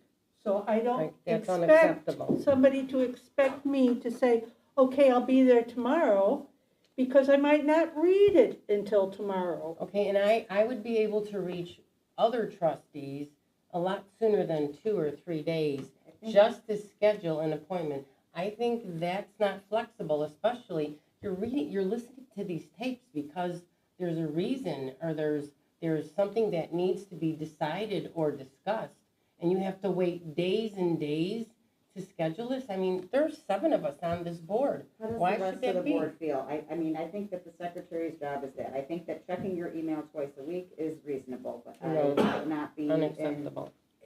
No, that's your opinion. And I think then if you don't get a response by the end of the week, then you go to the next person, but does anyone have a different idea? I don't So know. that means wait a week? No, I have no problem personally if you contact me and I say, okay, please give me your available dates other than the next day, because I might not read it until that day. And I have no problem with going, say, to the director. If she's available and she has no problem, it's her office that has them in there, I have no problem with it. So I'm gonna add that, at least I personally have the personal contact information of every other trustee. So while official business should occur via library email, there's nothing that says I can't text somebody and say, hey, please check your email. That can and should occur. If you have sent somebody an important email and they didn't see it yet, you just send them a text message, say, please check your email. The text message doesn't have to clarify what's in the email. Oh, no, I Just say, understand. please Just a check your email. reminder. Could we share everyone's emails then? That would be helpful. Yeah, I mean, We have each other's emails. I do not have everyone's email, Personal? cell number. I do not have everyone's I have cell number. everybody's cell number. If anyone has any don't. objection, I can simply share them with I everybody. thought we all had each other's cell I phones. don't. No, they don't all have mine. No, it was sent out, They don't all have mine. it was sent out to the entire board, I can tell you, back on May 30th actually it was on May 31st by Margaret. She sent it to all of us, and May 31st, she sent that out to all of us. Right? At Trustee list, at 5:04 p.m. I she never sent that. applied my cell phone to that Her list. cell phone's not on there. Correct, it So, is not. I'd like to just offer a suggestion, because none of us are probably in a situation where we're going to be able to monitor our emails on a daily basis consistently. Yeah. But is the understanding is that, for example, if I'm gonna email trustee A and that person's not responding within a 24-hour period, is the fallback always the precedent? Because I hear Omir saying, well, we can collaborate within each other, but I'm just curious. Is the precedent the next person? I got a suggestion. I think you gotta control the process. I think you gotta know who's looking at them, with who, when. So my suggestion would At be this to have a priority of people. So the first person you contact is the board secretary. If you don't make contact with the board secretary, you go to the library director. And if the library director isn't available, you then go to the board president, who will arrange to either do it herself or with another trustee on a particular day. And that way there's a list of, this is the order you go in to figure out who's gonna sit with you. And you're gonna be able to know, you can't just bring somebody else along with you and say, okay, this is another trustee, we're gonna look at them now. You'll be able to have a clear understanding and control over who, what, and when this process is being undertaken. I think we also have to, as a board, we have to be respectful of people's, like we've talked about, people's time, but also the fact that just because you're okay to do, if somebody's okay to do something on a Thursday, that doesn't mean that the secretary's gonna be okay on a Thursday. We all have lives, we all have things to do outside of our responsibilities here as a trustee. So it may take 48 hours for you to get in here. The demand of being here in 24 hours shouldn't be a demand, it should be a collaboration and a team effort of being able to get here together. So maybe giving 2 or 3 dates at once instead of just one date and at a certain time, so that way we could all work together on that. And I think that's a great idea, but trustee Trunko, I did exactly that, did not get a response. It was, I gave 3 dates for a following week, a week had passed, and I didn't get one response. I understand, So so I'm here's, concerned I will about give this. you my I cell like number, the and you attorney's- can text I me like and the say attorney's- you are sending, I please like the read my attorney's email. suggestion about the hierarchy. okay, so here's what I'll offer up to the whole board. I have the ability to follow my emails on a daily basis. I have the ability to be flexible on times, due to being an entrepreneur of my own business and having flexible time. So I will volunteer to be that third person, as a board member, so that way if,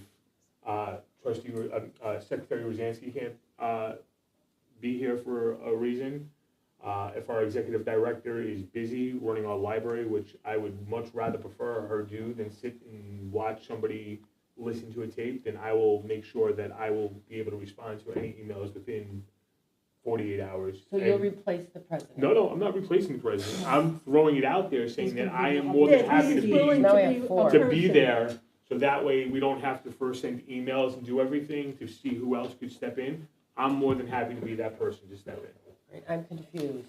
So it'll be the secretary, the director, the And the president, and president. then I Trumbo. appreciate your offer, and I love the offer, but I'm more concerned that if we have to put it into policy, and then we have to change that policy again, and another year when I'm not president anymore, if that president doesn't want to do that, I you know what I don't mean? mind, I will give up my cell number so that everybody could have it. Would that be a good And- thing, right? It's only used to text me and tell me, please read your email.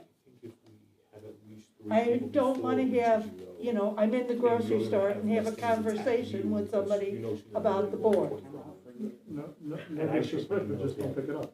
Well, That's I pretty mean, easy. it's literally just. Okay, No. could we bring My the business conversation back to the whole table, so we could figure out where we are? So, President Keane, so we are back on three recommendations. The board secretary, second is the director, and you're the third person. Is that where we're leaving it, or are we adding Trunko? We could say vice She's the president. third person to coordinate with a trustee that's available. Right, leave me as a third person, and Okay. I can either do it myself, or I can ask trustee Someone Trumbo to do else. it too. Wonderful. Can I just interject briefly? go ahead, please. I don't wanna speak for Valerie, so I'm not, but, I think that it's burdensome for the director if there's no time limit and there's no limit to the number of days. Yeah. That in theory, she could have her office be occupied with a trustee listening to recordings, and she can't have private phone calls, her staff can't access her during that period, which could be an extended period of time. I think it's better if she's the third option, so that just in case, you know, she's there, everybody knows when she's there, but that's a big ask to say your office is occupied by a trustee for. Or she could be the last default Adding after all the to trustees. Pilar, what Pilar's saying, I don't even want you to be the third option. I want you to be like the last option, because But then you know, there's you got better things to do. than There's run the another library, rub to right? keep in mind, which is that Secretary Rosansky has the keys. The second set of keys is locked in the director's office.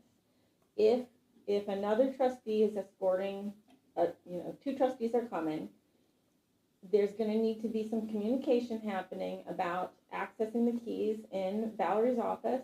In the past, that has occasionally been directed directly to Rich, or his staff has been, sort of surprised by a request by trustees to access the executive director's office, to access keys, to access a safe, which feels very unsettling for staff who feel like they're not sure if they're giving up the goat here, or like if they're, So there needs to be some sort of clarification about if trustees are going into Valerie's office when she's not present to get the keys, what is that process? Should the keys be kept somewhere else? That's something to keep in mind. In regards to that, Can there be a third set that resides with? We already have multiple sets, they're just all on one. Okay, can I have a set? the other thing is, the recordings and the device are all in the director's office. So any way you look at it, if it is not during the day, we have to make arrangements ahead of time to make sure we could get the device. So to speak administratively, this is what I ask my staff to do for any advance notice for a meeting, give me a week. So that if I need to work at night, I can work at night. If I need to work on a Saturday, I can work on a Saturday. I feel like a week's notice of something like that is reasonable. And I would suggest that to the board for your parameters for this type of request as well, because it gives you a chance to plan your lives, or if I am the last person on the list, for me to adjust my schedule as needed.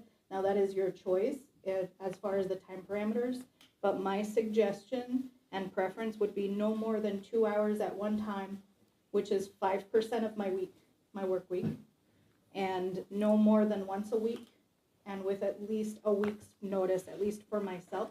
But that is something that you can determine. If you would like me to spend potentially more time on this, I would be open to that, but I just need to know the parameters I'm that the just board saying, agrees to. and I understand, and I accept what you're saying, Mhm. but I'm saying even if, per se, Mhm. it's 2 board members, Mhm. it makes more sense if we could come during the day, or if we let them know enough in advance so we can have somebody unlock your door ahead of time. If you give that week's notice, I can let my staff know that this is a known thing that's happening. A week But- may be a little bit And that's difficult, fine, but 3 days is at least fine, or 48 hours. it's up to you, Yeah, But you if know. we're the 48 hours, last I person think. on the list, Mhm. you know, I mean, so say somebody wants to make a request to listen to a tape, and they reach out to Secretary Rosansky, are we saying that we need, that the first and the second person also need a week too? Or just? Or at least 48 hours, because I have come up here in the past on weekends. So But say and have I had to email you have people. tomorrow that I wanna see the tapes, or listen to the tapes, tomorrow's Thursday, I don't know what day of the week it is, and I wanna see the tapes, listen to the tapes on Saturday. That's 48 hours, that's enough? I'm asking. Is the that board. enough notice I'm to asking let the board. somebody know? That's a For us, board choice. not for you. Yeah, Yeah. that's a board choice. then Even I'm for just me, saying if for you're- somebody, for the staff, so that we could have somebody unlock, be there to, so they know they're gonna have to unlock the door If for your us. policy, whatever you're developing here, if your revisions state that 48 hours notice will be given, I check my email almost every day. The bigger challenges are if this notice goes out Friday and you want to come in on Sunday, that's gonna be a little bit more of a So challenge, then so if something it's, to be aware of. if they're planning on the weekend, we should be We could do 48 notifying business you hours. guys by Thursday, say. If we're planning, say we're planning for Saturday or Sunday, we should say, hey, we're planning on being up there this time on Saturday, but let you guys know by Thursday. You could do a 72-hour notice, which would cover those 3 days, if that was the board's choice as well. You have options, it's just, I think it would be important to set parameters to see how this process works.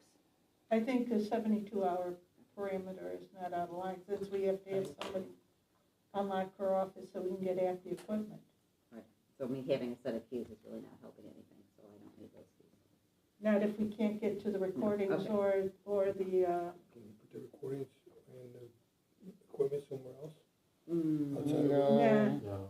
I mean, we could, but I don't think. we It has want to be secured, isn't that the reason? Yeah. It was the main reason, is they're secure in there. President Keen, so, as far as the communication, all right, we're up to 72 hours. You're saying within 72 hours, who are we emailing? We're emailing trustee Rosansky, is that still what we're doing? Yeah, email trustee Rosansky, if you don't get a response within, You can have A reasonable myself amount of text time, me and say, please text check her. your email. if you still don't get a response, come to ask me. Don't get a Okay. response, then you go. I tend to check And text faster than I do the board email, I'll be honest. And are we trying to then remove Valerie from this? Is Well, that we're it? trying to keep her as the last, Last Okay. resort. So, because her time is valuable. so if I communicate, let's say with trustee Rosansky, then she in turn then what, has to contact Valerie to get in her office, or does I she? have to contact to see about letting the staff know that when we are going to be here, so that the office can be open for us to get the materials. So she'd be emailing Valerie to, or maintenance, I forgot how you did it So before. say you ask to see the to listen to the tapes on Saturday, and Patty says, okay, I'm available, let me check with Valerie to make sure we can get it. That's Okay, all. so then it's taken care of. Okay, Yeah. so you still have to contact Valerie. All right, I got it. Yeah. Thanks. I agree with the 2 hour once a week. So she's two. I don't know how the rest of the trustees feel. I feel that's sufficient. My opinion would be that somebody should be able to listen to one executive session once a week. So if that's a 40-minute executive session, then that's one executive session. I don't think we need to do, because otherwise you're gonna stop in the middle of the tape, you have to go back to it. I think one executive session per week is more than enough. One executive session took me 4 hours. Yeah, there's a lot of cross-talking and it's time consuming. Okay, then 2 hours, I'm okay with 2 hours. Yeah. So you may need I to come think- back a second time is what I'm saying. So 2 hours or one session, how about that? What are the shorter of 2 hours or one session? No, you can't limit, that doesn't guarantee that you're gonna hear what you need to hear. Right, but then you gotta come back. You have Well, that's two- what I'm saying, you can come back, I thought it's you were 2 hours removing that or one option. No, 2 No. hours or one session. So you're not Yeah, going so- through 2 or 3 months at a time. Right, but if you come in 1 week for 2 hours and you're not finished with that session, you can come back the next week for the Okay. same session, just Wow. if there's a 3 hour closed session, you're probably not gonna be able to get to it all at once. Right? Because, I mean, for someone to come in for more than 2 hours to sit there and, What do we want to do as far as the note-taking part of it? yeah, what do we wanna do about the note-taking part? I I agree with what was said. don't think we should be walking out of here with a full transcript of a meeting. It's supposed to be confidential. Agreed. I fully agree. Okay. It's one thing to take bullet point notes, it's another thing to go verbatim. Agreed. Okay, all right, so do we have wording for the Can we policy, vote or on is that that coming now, next? or- Can we repeat this whole, can we finalize, someone recap what we're doing before we vote? Yeah. Thanks, because I don't know which hours we're following. I just want to get it down right. So Valerie, do we have, So my understanding of what's been discussed is, first, that no verbatim transcripts may be made of closed session meetings during a listening session. That whoever is requesting to listen to closed session recordings will contact, Secretary Rosansky with 72 hours notice.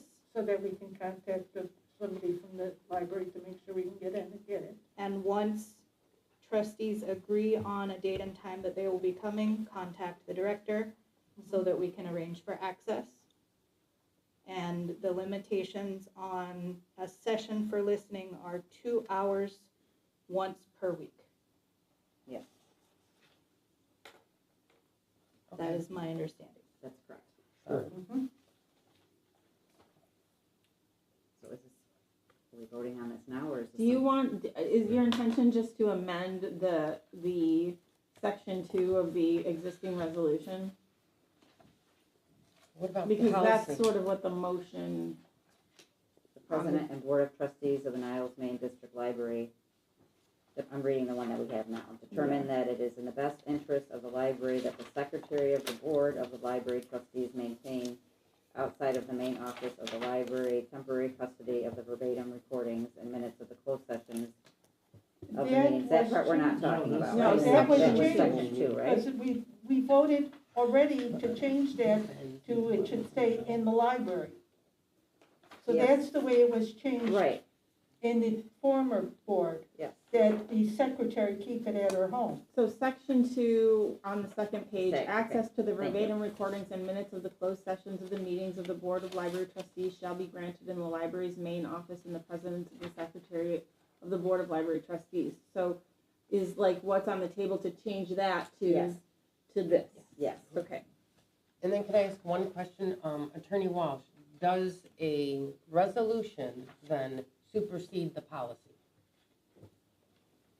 Well, if we have an inconsistent policy, we should change the We do. policy. So should we just do both tonight then, or make that decision Why don't we tonight? just change the policy and just have a policy and forget the resolution? Can you we do that that since it's when it not even wasn't? on the agenda though? No, I think we gotta draft it Okay. and then approve it. I I mean, we think have an that's good. idea of what we're doing, we have an agreed process. I think we gotta wordsmith it, make sure it's right. So we could probably Particularly if put we're this gonna on, change the policy, so we could change the policy in February's meeting then. correct? Okay, And that's tonight, the fine with me. resolution.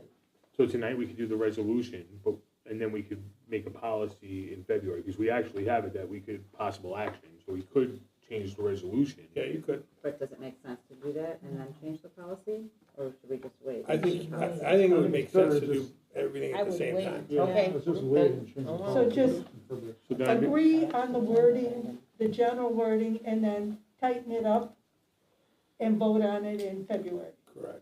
Okay, I didn't sounds realize we good. had an inconsistent policy, so yeah, no, we need to change that. I have a question for you, actually. When we update the policy, does it negate the resolutions? What we'll do is probably rescind the resolution. Yes. So should we rescind this resolution? Not now, not right now. Okay. Let's keep it in place till we adopt the new policy. Yeah, you should have something in I mind. would.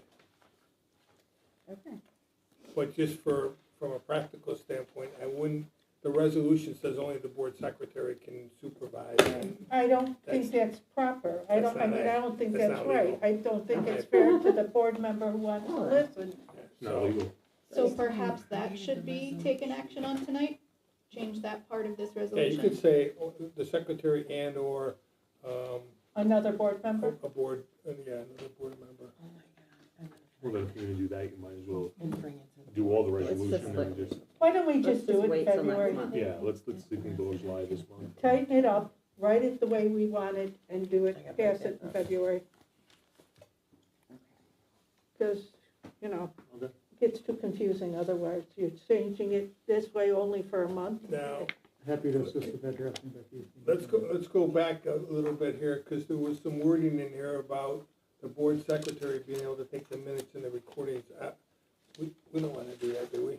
No, The way it was that, For 2 the way weeks. it was set up originally, before this board came into, it was changed so the secretary could have the recordings at their house. Once this board, we had changed it so that they were here in the library, but to actually write up the minutes, especially if I have to do them somewhat detailed, I could take them for no longer than a 2-week period. Okay. As long as the board's, you can do that, as long as the board's comfortable. with it. And we have a, what do you call it, the paper? A log. Oh, thank you. We have a log, and if perchance I decide, okay, this is the week I want to take them, and I don't have to take them for a week or 2 weeks, I could take it for a couple of days.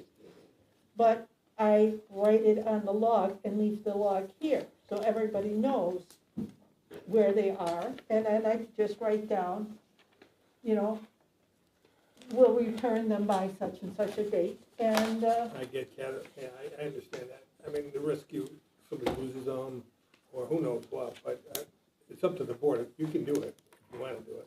But there is practical risks associated with. yeah. Because if you inadvertently erase the tape, I don't know, a lot of bad things could Stored happen. off-site for 2 years Yeah, completely, that's and true. that was, so. Anyway, Okay. that's, yeah, you can definitely do it. Well, yeah, so I personally, one of the things, we try and have one of the tech guys look at them to make sure they're all in the flick to the position so that they can't be erased. That would be one thing I would try and make sure I have double checked before I even think about taking them Yeah. out. That they're all flicked to the, to be where you can't erase them. Okay, so we will come back and revisit all of this in February. We will have the policy written and vote on it at that time. Very good.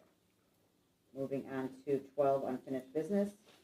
I'd like to make a motion to ratify the December 13, 2023 board consensus to instruct building envelope construction to begin preparing bid documents for a roof project and pursue an infrared roof scan for $7,500. I second. I would like to amend the motion to ratify the December 13th, 2023 board consensus authorizing BEC to bid the better and best roof options plus a $7,500 drone assessment. Second. That was the exact wording from the previous meeting. I thought we should keep it consistent. I agree, I was gonna say, what was the consensus? Actually, exactly what trustee. Yeah, then Goodwin said. it should be consistent with what you actually did. Okay. So, can I discuss your amended motion?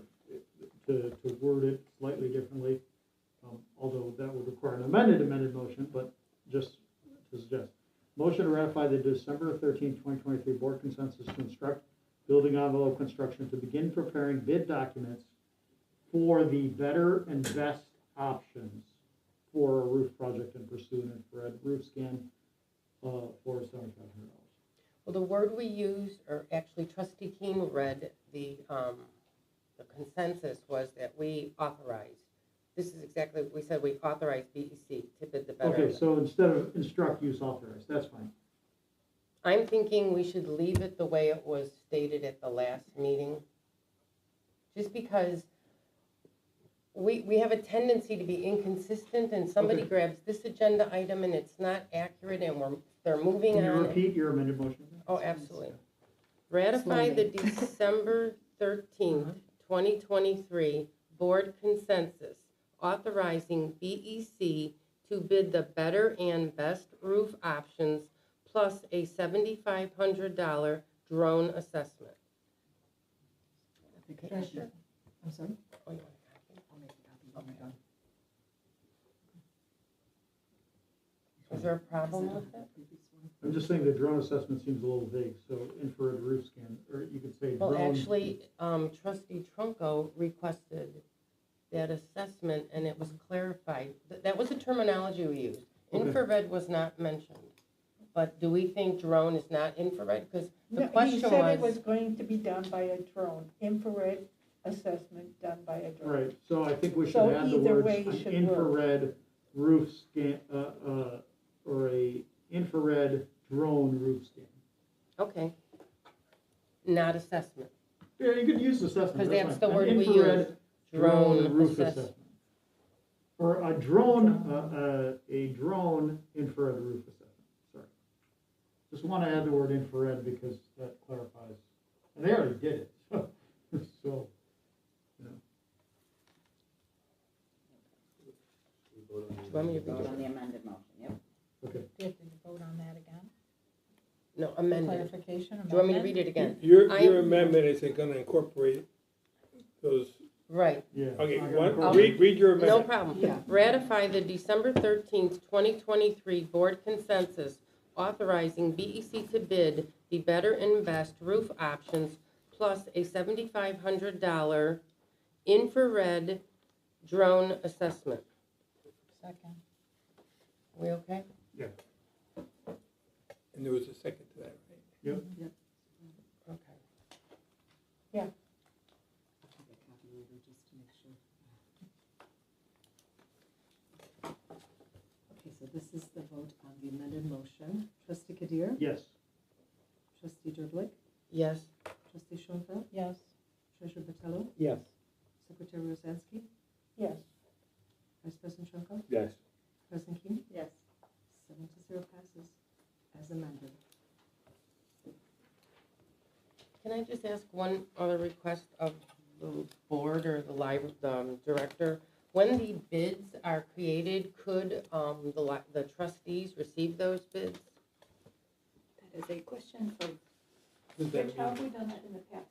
The bid packet will be released to the channels that BEC will provide.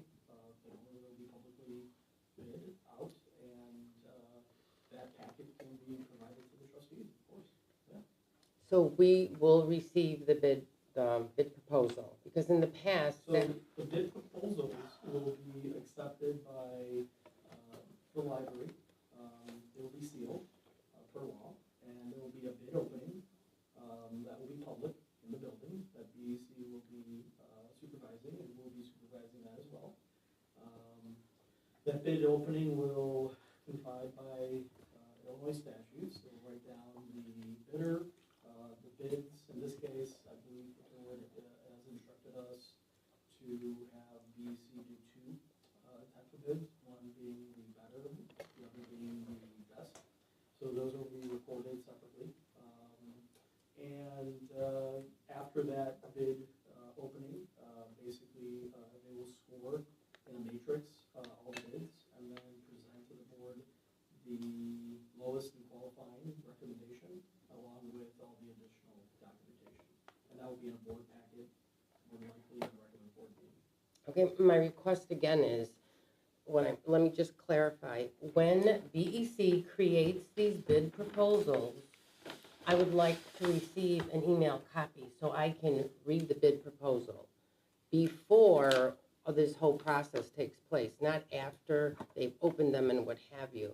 Is that possible? In the past, I was denied to see bid proposals, and that's when we had that solar panel major error.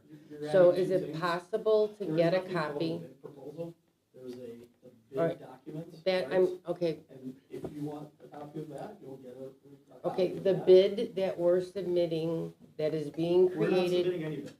If you would let me speak I'm without just trying to interrupting me, I don't need this. Carolyn, Can I get my please sentence try out? to Explain it to No, me. he's talked for 10 minutes and we got off And- track. Right, And you've no. got So what Well, I'm thinking asking in. for is, the bid that Please is being respect the staff. created, I am respecting the staff, I'm trying to get my sentence out, and this happens all the time. It Where does, and we've it's too given bad. BEC permission to create two bids, better and best. We are asking BEC to get bids from companies. I know, but they have to create. That's a different thing, that's what's going on in your head. Their bids are coming from other companies. Okay, we have to have a bid, No, we have to you're- write a bid. You're writing a for bid bids. request, a request for bids, an Right, RFP. and I wanna see that, what it states that we're Okay, so you're not, requesting. so what you're saying, the miscommunication I think that's going on, Carolyn, is you're saying the bid that BEC is going to request, give us, they're not giving us a bid. What they're doing is they're requesting bids from companies. I wanna see the written bid. So you wanna see the request for bid? That will be Yeah. on the Proposal. website. Okay, that'll be on the website, but yes. Yeah. Okay. If I can have that Specifications, email, like can I bid have package. that email to me, just because I have a lot of issues going on the website, and what I'm looking for doesn't seem to So be you want, there. you want the bid package that's gonna go out to contractors, so you can see Whatever it as he's well. creating Okay. that they're gonna respond to, I'd like That's what I to was see trying that. Because you So can't can put I- that on the can I website get that? yourself. We can't give you the bid proposals because the bid proposals will be something that will be presented by the roofers and they'll be sealed. Until they're open in a formal process, that's when we can give them. Legally. That's- And Yeah. legally, don't you I take, don't wanna see their bid, I just wanna see The what he's bid, written. the request for bid. Yeah, no, Request I was- is- what you were saying, but what you were meaning were two different things. Got it. Trying to articulate- Okay, We're on the thank same- you. We're all on the same page. and Right. as far as the bids that we get, we are legally able to look at the lowest three, correct? Thank you. Isn't it because of us being a government body that, no, okay, I The misunderstood. lowest and qualified bidder is the one that We- we would be obligated to go with. Yes, that's what I Unless there mean. is some sort of a qualification that was missed. Okay, And then we would have to go to the next qualified bidder. yes, Dennis can articulate that a little bit Yeah, better. the magic Yes, term is thank the you. lowest responsible bidder. the lowest responsible bidder. And responsibility is figured out a number of ways. History of the bidder, Yeah, no- okay, prior no problem. relationship. That's with what the I bidder. meant. But so Again, my Well, you're wording not- wasn't yeah. correct, so is thank you that not for what is understanding posted on the me. website? Mhm. So She just wants Umair, it- she but just wants it. Umair has to go to the website to get last year's financial statement, but Carolyn can't go to the website to get the bid information. Which was- She's having a problem navigating it, which I can relate to, because sometimes, Actually, I just went on the website to see last month's video, and it wasn't there. But you just And told although I Umair to go spoke to the with- website to but get the I- financial information, now you're asking for someone to help you out when you told him to do the same thing. You know So what? It's fine, it doesn't it's go. fine. It's Let's fine. just leave it. Humira If I likes can have it doing- emailed, if you're refusing to email it to me, just Nobody's tell me, it's refusing. not, it's Just just happened in the pointing out past. your intricacies. Hey, can we get a vote All on right, this? do we have to vote? Oh, we voted, no. We did. voted. Okay. But that is gonna be discussed, next 7-0. month. Okay. 11 other. Yeah, please. So, got a couple of things I just wanted to bring up. One was, I know we haven't met for a while on the decennial committee, but I know we have that coming up behind us on a deadline, so I was hoping we could get something on, maybe out to everybody so we could get a plan on that. Second is the board meeting locations. I'd like to ask the board, Madam President, if we could maybe move the board meetings for the winter months back downstairs. With the uptick in RSV and flu and COVID and everything, us a little tight in these quarters here, I would respectfully ask that we would just move it downstairs just for the next couple of months for health purposes and safety purposes for everybody in this room. I agree with that. I have only one concern for that, Go ahead. and that is, I'm not sure when Battle of the Books is. And It's over. personally, Is I what? feel we It's- need Battle to of the be up Books is here, over. and It's Battle of over. the Books is priority. Pilar just said that Okay, the then bylaw that's moves fine. over. And then the last thing I would like to bring up is, this is our last meeting with Pilar. Pilar, I would like to personally thank you for all of our conversations, our communications. There's sometimes that I haven't always had clarity, and you've spelled out beautifully the clarification of things that I've needed to understand. You were a very valuable asset, in my opinion, to the library while you were here. I personally appreciate all your help while you were here, and I know the staff does as well. The staff loves you. So thank you for the last few months. Thank you. And we will miss you as well. And I appreciate it. And I'm still around if you need me, so. Valerie knows. Yes. Although I think she can handle it. I don't want to imply that she can't, but if you need anything, I'm here. that's it. I Been want a to second treasure. everything Jason just said. Yes, You've been absolutely. Thank you. And So you mean on all you're points, right? saying through On all March, points, through including March to move the meeting, or and, April downstairs? whatever the third one was, I don't remember. I'd like to Don't at know least Pilar. go through, maybe to the April No, the first meeting one. downstairs. The December. I don't know Valerie if there are. My only concern, like I said before, Battle of is the Books is over. Yeah, so you may wanna. our priority should be the youth of our area, and that as long as Battle of the Books or, There are There other is other programs. There are next other month programs, already. so we'll have to see what can, right. yeah, as long as there's Advance any, notice. there isn't any restrictions for any of that stuff, I have no problem with it. But I think they should have the priority. So I think Valerie, you and I can work on with it. I There mean, is a yeah, I'm not saying program, no, I'm saying we can check the room downstairs, and if that's not available, maybe we can set it up outside here or something, so here? that we have more space. We've done that in the past. Okay. Sorry, Anyone else? Yeah. Yeah, Rich, you could take the joke. Is there any other? No other others? Is there a motion to adjourn? I'd like to make a motion to adjourn the meeting at 8:58 PM. Second. Very like Y2K. Rich, I'm turning it off. Not until the. The vote. We have to vote. Oh, we've got to vote, sorry. Trustee Kadir, Yes. trustee Drublik, Yes. trustee Schoenfeld. Yes. Treasurer Vitello, Yes. Secretary Rosansky, Yes, Vice President Trunko, Yes. and President Key. Yes. now I can turn it off? Thank you.